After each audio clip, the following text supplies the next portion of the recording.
as we have one on the other side of the ball come in as we change subjects. We talk about BJ Green and what he brings to the Buff. We saw last week his announcement saying that he's going to come and be reunited, should I say, with Coach Prime, who was his first coach in Pee Wee League in the Truth League back in it was in Atlanta where he coached that. He also said Coach Prime was the one who told him that he'll be a defensive player after seeing some of his natural moves as a 7-year-old.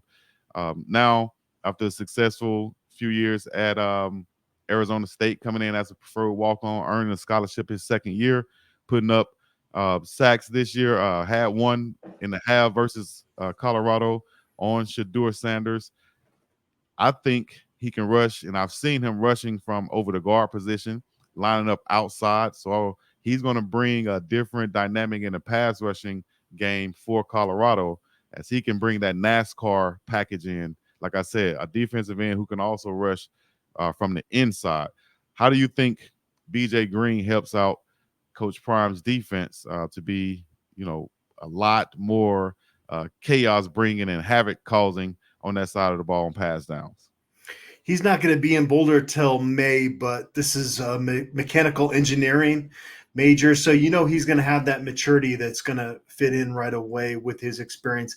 He joined Arizona State's program as a walk-on. And I think as much as you want to find a role for a blue chipper like Savell Smalls, on the opposite side of it, you don't worry about a guy like BJ Green coming in late in the process with his experience at Arizona State, the fact that he started out as a walk-on and had to prove everything. So he's clearly got the makeup that you need for him to be an elite edge player for Colorado in 2024. I was asked the other day, who's the biggest impact guy that has joined Colorado's roster this offseason? And I said, you should probably go with Jordan Seaton, because he's going to probably be the left tackle to protect one of the top quarterbacks in the country.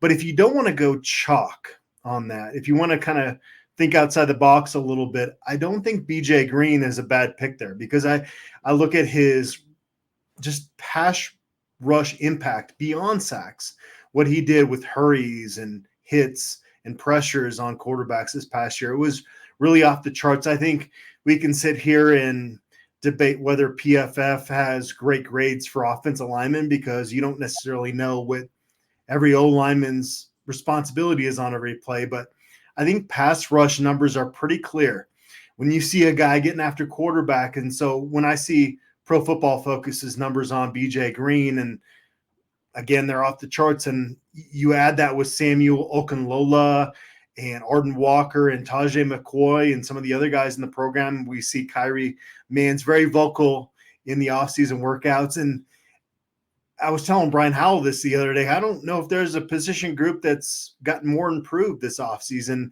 and that's with the position coach leaving this offseason. Yeah, yeah. And I think you're right. I forgot to mention also Kyrie Mann's last week when I was doing my starters on the defense. And, I think I'll just say this. He knew I forgot about him, and and shout out to him. I met him when I was up in Boulder. Good guy. Shouts out to the whole New York area. As I see Brooklyn's in here right now. Kyrie is from the New York area. Also played at Maine. I think he is ready to make an impact this year. Also, lot of competition on the outside edge rusher, like you said, man. I, I I guess we'll go off subject just a little bit, but staying on that, who do you feel like could be the starters on that outside edge? You got people Okunlola, like you said, Wiggins, Kyrie Mans, Walker, uh, Webb Walker, BJ Green, Wade. I can keep on naming guys. Well, Okunlola tied for the team lead at Pittsburgh, and he didn't play a whole lot of snaps last year. So that signals to me that he's a guy on third and long, that he's on the field. You get him out here. He's got those moves to get in there. BJ Green is number one, probably on the hierarchy for me right now. I have kind of a soft spot for Arden Walker, and I got a chance to cover him a bunch when he was a high school prospect at Cherry Creek. He's one of the few Colorado kids on the roster, and so I was impressed with the flashes he made last season. So I'm looking to see that jump from him. It seems like Vincent Dancy is kind of a cerebral, calculated coach. I don't have any doubt he's going to put the right guys out there, but I would have a hard time believing that BJ Green's not going to be your main guy at outside linebacker going into this upcoming season.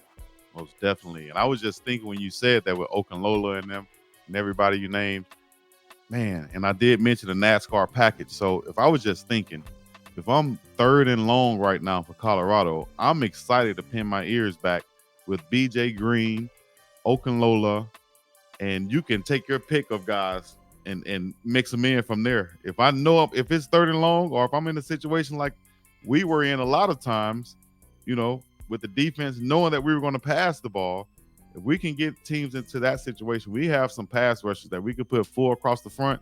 That's going to be scary for some offensive line and some quarterbacks out there, especially the ones that can't get away and escape that pressure. And shout out to Jordan Dominic, who it seemed like he did pretty well in his his post-college all-star game, and he was really good. But yeah, the more pieces you have there, the more pressure it puts on that offensive line. They can't double up on one guy. But I think Jordan Dominic is a guy that, because his time in Boulder was so quick, that some folks might forget about him. But I feel like we need to keep bringing that name up, because he and a few other guys that were Xavier Weaver, guys that were part of a 4-8 team, but were really part of kind of the revitalization and a big part of Colorado representing well on such a big stage, despite all those losses.